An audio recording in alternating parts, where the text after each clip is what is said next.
but it was nighttime. We were in the woods. There was like a circle of people around this rock altar, and there was this tall, skinny man laying on his back. And I remember his legs went off the altar. He was so tall. And this man in a robe walked up and very carefully put a knife right at the tip of it. If you find that porn is stealing your time, draining your energy, ruining relationships, and robbing you of your power, it's time to take your power back. Eric Zuzak tried 12-step programs and felt powerless when they didn't work.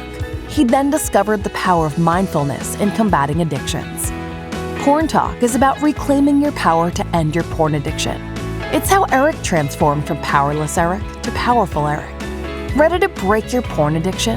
Learn from Eric, the powerful Eric. Here's your host, Eric Zuzak. Welcome to Porn Talk. This is Powerful Eric. This show is not just about breaking addictions. It's about breaking belief systems. We are bound by self-imposed and societal chains. Break those rusty, nasty old chains and get empowered right now. I have a warning before I proceed. If you are squeamish, scare easily, or easily offended, this is not the podcast for you. Our guest today will share some graphic things that happened to her and things she witnessed. So consider yourself warned. Today we have a real survivor, a rebel, a hero, Rebecca Baines. She was raised in a satanic cult. She witnessed unspeakable acts that were done to her and others. She developed PTSD as a result of these traumas. She was frustrated with traditional healing methods, so she searched for a faster, gentler, and more complete, permanent method of transforming her own physical and emotional trauma. After much searching and trial and error, eventually, she discovered a faster path to deep and profound healing, and now shares this gift with others. She is also influenced by her Native American heritage from Alaska, which gives her a sense of the human as a whole being existing in a connected and cohesive universe. Rebecca has a deep faith that we can recover from anything, no matter what our current circumstances are or what we have been through. Help me welcome a true survivor and a brave soul, Rebecca Baines. Welcome, Rebecca. Thank you so much, Eric. First of all, I want to say how grateful I am for you in my life, that you're someone that over the months we've known each other, I have come to feel very safe with. And that means a lot to someone like me. And so it makes it possible for me to sit here with you, and eventually this will go to your audience and be able to share. My intention is to share fully and openly, and then of course you can edit out anything you want to, but yeah, I didn't originally know that there was such a thing as repressed memories. So when my father went to prison the first time for molesting his stepdaughter, I was in a position where I didn't have a job, I didn't have a place to live. I had just broken up with my boyfriend, who was psychologically abusive. And so I had to just push it aside and not even deal with my feelings about that. Because growing up, I was daddy's little girl. I mean, that was just literally what everyone called me, because my dad and I were very close. And I felt like he was the only consistent source of love in my childhood. So I grew up and went off to college, and I said the only good thing about my childhood was my dad. So when I found out that he was going to jail for molesting his stepdaughter, that was beyond upsetting. So, and then people would ask me, so did anything happen to you? And that was primarily because articles were coming out at that time about incest and childhood sexual abuse. And there were lists of symptoms, which, like, it could have just said, this is Rebecca Baines, this is her qualities, And so then he went to prison a second time. And at that time I was in medical school, and He went to prison again for sexually molesting a minor. He got caught again with the same stepdaughter. And I just went into a tailspin. I became so depressed that I was dancing on the edge of suicide a lot. And just to be clear, the minor, she was like, it started like 7 years old to like 12 years old. Yes. Yeah. Yes, that's right. So it sent you into a tailspin. Yeah, so dad went to prison, and this was about halfway through my first year of medical school.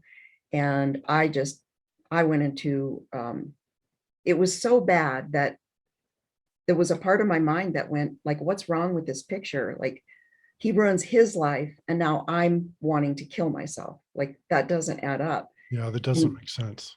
And then I came on a Oprah Winfrey show. I came across the information that there was such a thing as repressed memories. So if the trauma was severe enough, or if it went on long enough, the mind would just block it, and you would consciously not even know.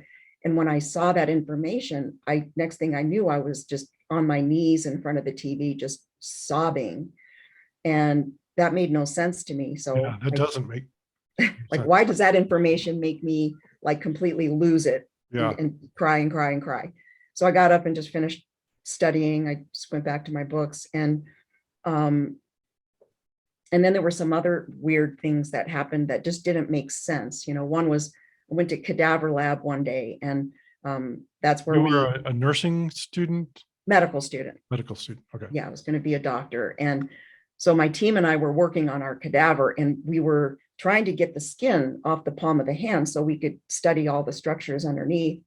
And it was really difficult because that skin just kept breaking and breaking. And it was just, everyone took turns and got really frustrated. So at the end of cadaver lab, I just said, why don't you guys just go home? I'm just going to stay here and work on it. So I'm sitting in a room with like 30 dead bodies and just me. And I just sat there and I worked on it. And then I eventually went home, and everything seemed perfectly normal. And then I walked through the front door of my apartment, and before the door even slammed shut behind me, I was face down on the carpet. I mean, just flat out, face down, sobbing and sobbing and sobbing until I couldn't cry anymore. And that also made no sense to me. Yeah. So I just like, okay, that's weird. And I just got up and made dinner and went on with my life. So, but it wasn't very long. It was just a matter of months later that I had my first memory of my dad sexually abusing me. And I just didn't think anything could be worse than that, because I thought he was my only safe place.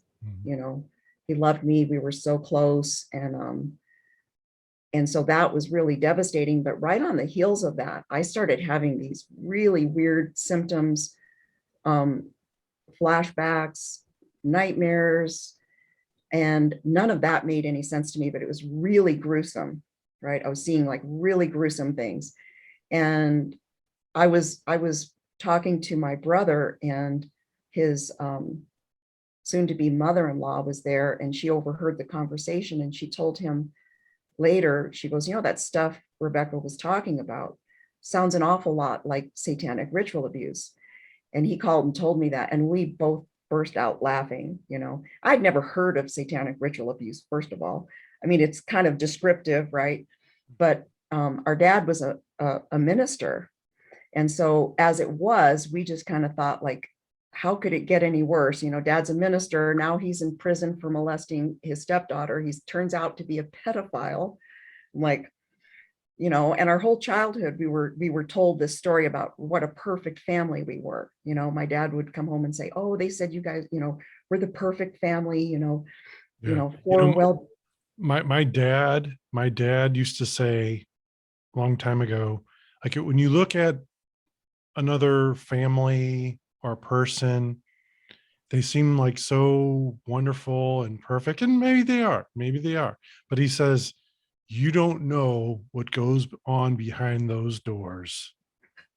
You don't know. what goes on behind those doors. So anyway, go ahead. Truer words were never spoken. Yeah. So as it was, we thought like, that's as bad as it's going to get, right? And then she says that and we laughed, but the nightmares continued, and then started coming flashbacks, and then body memories, which is basically feeling the violations, feeling the physical torture and whatnot.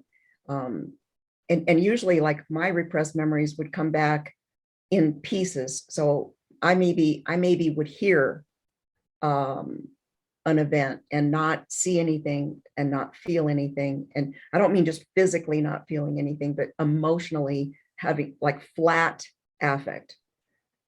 I'm hearing these terrible things, or it would come back with just a split second visual, or and usually the last component of a flashback to return to me would be the emotion of it, which would sometimes come back weeks or even months later. So I would be describing what I was seeing and it was just horrific, and then I would just have no emotion. People are like, whoa. So I was having these flashbacks and nightmares, and just, beyond terrified. It's physically painful when you have a horrific flashback and the body just like all this adrenaline pours out. And I said, it felt like all my nerve endings were on the outside of my skin, so like, even like one time I was dating a guy and he came out and I had a horrible nightmare and I was trying to write about it, record it, and he came up and he just put his hand on my arm and I jumped so hard because it was like painful. It was absolutely physically painful to be touched. So eventually I decided, well, I better look into this weird thing that she said, satanic ritual abuse. So I went to this bookstore and there was a little section, I think there were 3 books on it, and the label was wider than the number of books sitting there, and it said satanic ritual abuse. So I walked up and I went to reach for one of the books to pull it off the shelf, and I started to black out. And I've never fainted in my life. So I stopped and I took a step back and my vision became clear again. So I stepped forward and I reached for the book. And again, I started to black out, and a 3rd time that happened. And so at that point, I was kind of aware that I had like different parts to myself. Now I know it's called dissociative identity disorder. Mm-hmm. Back then it was called multiple personalities. So I said to that part of myself, I said, you can make me black out cold on the floor, and when I wake up, I will crawl to that shelf and get that damn book so you can just knock it off. And it stopped. So, and I knew that part of me was trying to protect me, but I needed to know, and at that point I was really skeptical. I couldn't imagine that was what I had been through.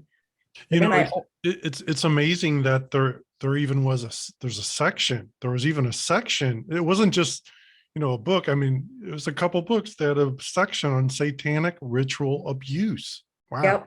Well, it was a very progressive, it was like this like women's bookstore, and it had all sorts of feminist stuff and whatnot, kind of a rebellious couple of women that owned the bookstore. So I'm not even sure why I knew that I could go there and look for that, because I don't think a normal bookstore back then would have had a section like that. But so did you take your way to the book? Did you get the book? I bought the book. I think I might have bought, I don't remember how many I bought, but at least one. But the most horrifying thing about that whole experience was I opened it up and it was like signs and symptoms that you experience satanic ritual abuse. And I had 100% of those signs and symptoms. And some of them were so weird that, like I would never have even talked to anyone about those symptoms, certain fears and phobias and stuff like that. It was, I've actually had people say to me, well, no, I don't believe that stuff goes on. And, maybe you just like have an active imagination and you've seen too many horror films. I said, I've never seen a horror film in my life. I can't even listen to an advertisement about a Halloween, like a, whatever those houses are, haunted house kind of thing. I can't even listen to that on the radio. Mhm. I remember one year that they had something like that on, and they had this spooky ad. And I literally couldn't wait to find the off button on the radio, like a boom box. I flew across the room and landed on my stomach and yanked the cord out of the wall because I could not listen to anything like that. It was so, no, never seen a horror film. The other thing I've heard is that, oh, this is just a result of unscrupulous therapists who are feeding this information to weak-minded clients, patients. It's absurd. Well, That's yeah, absurd.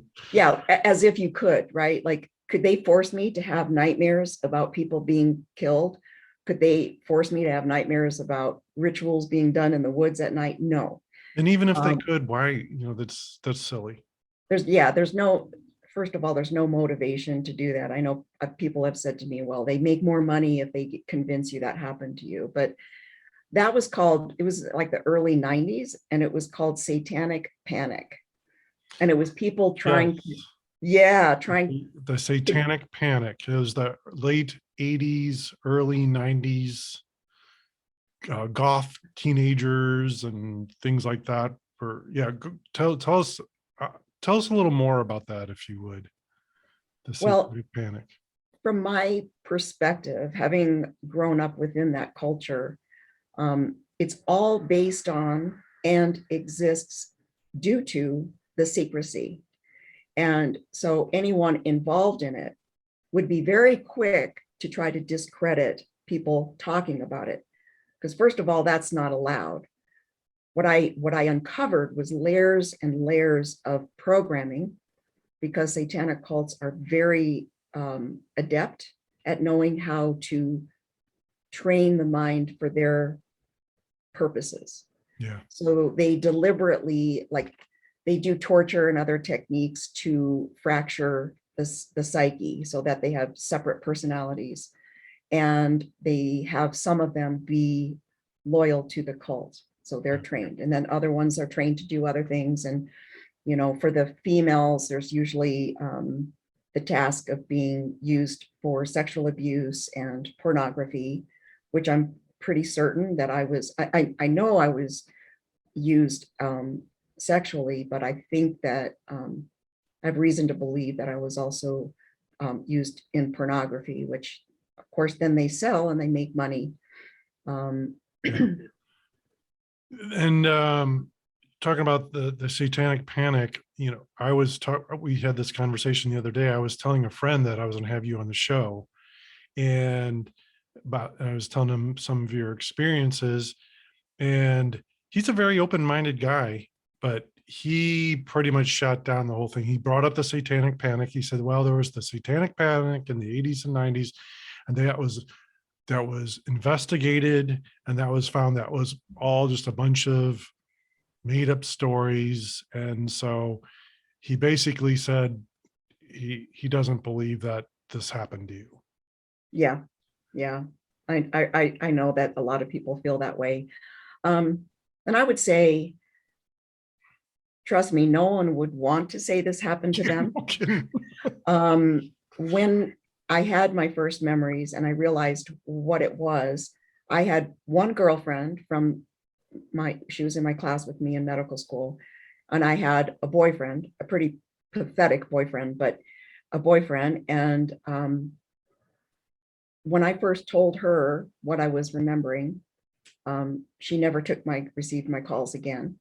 The boyfriend became so ugly and abusive about what I was sharing with him that I had to break up with him. And then I had nobody in my life. Yeah. Absolutely nobody. I couldn't tell my family. I didn't know who was possibly still involved in it that would tell the cult. Like, if I told them, they would tell the cult and they would kill me. Yeah. So that's part of the programming I found was, like, first of all, if you remember, you will die, which I was programmed to commit suicide. So danced on the edge of that many, many times. If you remember, you'll go insane, kind of experience that, hallucinations and just crazy. got past that. If you remember, we will kill you. If you ever tell anyone, we will kill you. And I had memories come back of them actually telling me when I was a small child that, hey, this guy, he broke the rules, and we're going to take him out. Yeah, tell that story if you would. Yeah, and I didn't know what that meant, right? I'm Take thinking him out. take him out. Yeah, they said we're going to take him out. And so we were like in a shed of some kind, me and these two men, and they were all dressed in black with the ski masks and everything. And they had this they both had high-powered rifles with the scope on it. And the one guy picked me up and had me look through the scope, and he goes, see that guy over there? And like at a distance, there was, and it had to have been a rural area because there were no street lights or anything. There was this guy walking around inside his house with the lights on, it was nighttime. And they go, see that guy? And I go, yeah. And they go, well, he broke the rules and we're going to take him out. I think they even said like in 20 minutes. And then the 20 minutes passed, and then they both put their rifles. There was like a window kind of thing in the door to the shed, and it was open. I don't know. It was, anyway, they put their rifles through that, and they go pop, pop. And then, the guy dropped, and that's the end of the memory. But Why would they want you to witness that? to make sure I knew when they said to me, don't ever tell, don't do this, don't do that, do this, do that, to know that if I didn't obey them and the rules of the cult, that I would also be taken out. Yeah. And so when I first remembered, somehow or another, I came across this other woman who'd been through the same thing. And she was in a abnormal psychology class at the local community college. And her professor, because of one of the papers she'd written, knew about her background. And she asked her if she would speak to the class. And she said she couldn't do that, but she had a friend that might be willing. So I went and spoke to the class, because at that point, the part of the programming that was really crystal clear to me was, if you ever tell anyone, we will kill you.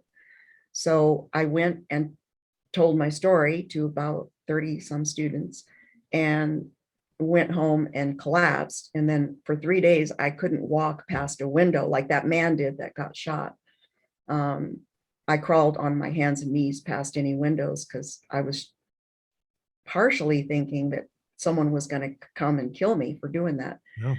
Because when you're a little kid, it feels like they're omnipotent, like they see all, they know all, and they try to make you think that. So, me now as an adult starting to share my story, it's been incredibly difficult, scary, but I know it's really important to tell. What was the reaction when you gave the presentation at school? Most of the kids were polite and open. There was this one guy at the back, and initially he just sat sideways, right? Like he wouldn't even look straight on. And he was like this, like making faces and snorting and rolling his eyes. But by the end, he had turned his chair forward, and he was leaning forward and just like staring at me. He was just, he completely changed his mind. And I think it's perhaps because there's no other explanation for why I've had the memories I've had the experiences I've had, the order in which it all happened, because like I said, never went to a therapist that suggested such things. I had been in and out of therapy, for good reasons, right? Like I was, well, and let's hear some of those reasons. Like, this is not just sexual abuse. This is not even just watching this guy being taken out. Can you tell them about the ritual that you saw out in the woods? yeah. I think the first memory of a ritual was, and it looked like I was looking at it through underwater. Mhm. And it wasn't until later I realized like my vision was blurry because I was drugged. But and I could tell by the angle of my view, like I must have been maybe again like 3 or 4 years old. And And the drugs actually is a really very common thing with the satanic ritual abuse. There's a lot yep, of high-powered medication given to people to do things or to the victims. But anyway, yes, it's about control and controlling the memories, right? Because we were programmed to never ever consciously remember. Um, but I did. And partly because I have, there's a strange thing about me that some Native Americans have, which is um, from all evidence, I would say I have this extra enzyme in my liver, which some Native Americans do, which makes me very resistant to any kind of drugs or alcohol. Like my tolerance is extremely high, even if I've, even when I was 16 and had never had any kind of sedative or medication or drugs or anything. They couldn't put me under for surgery. I was having my foot operated on, and yeah, they never could put me all the way under. And it was supposed to be, they called it twilight, but the doctor said to me, I was 116 pounds at the time. And he goes, I'm so sorry, honey, because I kept waking up and he was holding my hand and I was crying. It hurt really bad. And he goes, I've given you enough of this medication to knock out a 240-pound man, and you're still talking to me. By law, I'm sorry, I can't give you any more. And I was like, it's okay. It's okay. Patted so his hand. so these drugs that they gave you to make you forget things, obviously you didn't, because of your tolerance that you have, your genetic tolerance. The trauma is what made it be repressed. Sure. Partially the drugging, but the trauma being so my sister called me up one day and she said, yeah, that's right, things can be repressed, but the thing is, they say it's severe long-term trauma. Because at that point I was hoping that like, oh, it was just one time, I experienced something like this. And she's like, no, it's severe ongoing trauma that makes you block it out. So in this first memory I had, it was very brief, but it was nighttime. We were in the woods. There was like a circle of people around this rock altar. And there was this tall, skinny man laying on his back. And I remember his legs went off the altar. He was so tall. And this man in a robe walked up and very carefully put a knife right at the tip of his sternum, and then just went and sliced down to the top of his pubic bone. And his body, like it opened, and all these organs, like it like flowered out of the body cavity. And then that's all I saw right at that point. Memories came back in pieces, but I had no way of knowing that that's what happens when you do that. But that's what I saw. Yeah. And I could tell by the way I was looking up at everybody that I was, just a little kid. So that was the first one. And then came a lot of others. And then the nightmares were horrible. You're talking about, not to be super graphic, but like I've never seen an animal like slit and all the innards come out. Same thing, like I wouldn't know that from a human being, they kind of flower out like that. I mean, that's a really super detailed memory that even if, I mean, heck, I have seen some horror movies and I've never seen anything like that. I mean, that's so. Yeah, that's just one example of what I saw. And then there was one night that pathetic boyfriend I mentioned, we had broken up, I think, but I was at his apartment for some reason, and we were on the fold-out sofa bed, and I was having a really rough night. So I think that's why I was there. I just didn't want to be alone.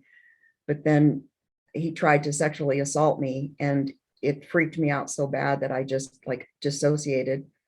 And And then he fell asleep, and all night long, I felt myself being raped. And I was strapped to this board, and like those boards that medics use, and it Yeah, has like to lift. handles on it. Yeah, to lift. But this was a child-sized one, and I was strapped to it, and I had like a rope around my neck, and then the rest of it. And then the men were passing me around, and each one of them took turns raping me, and I felt every single bit of it physically. I just laid there, and I felt the whole thing.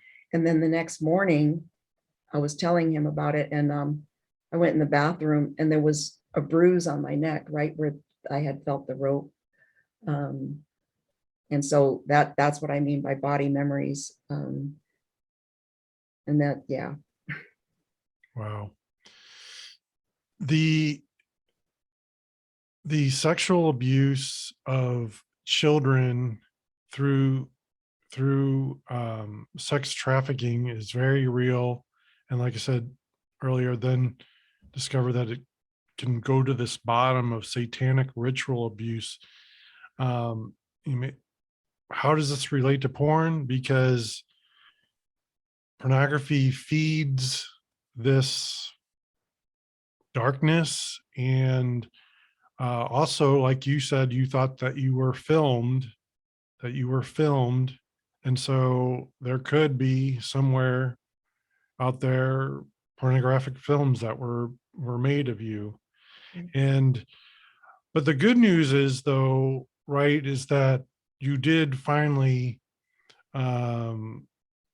get to some recovery. And on the next episode, we'll talk about some of the recovery methods that you used. Can I And just say too, and the reason I share my story is, one, I want people to know that this stuff does happen. It's been happening, and it does happen.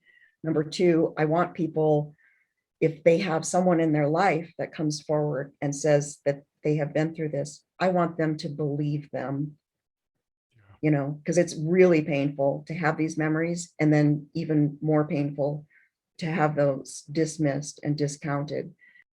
well, Rebecca, we've ran out of time today, but we'll have Rebecca back next week.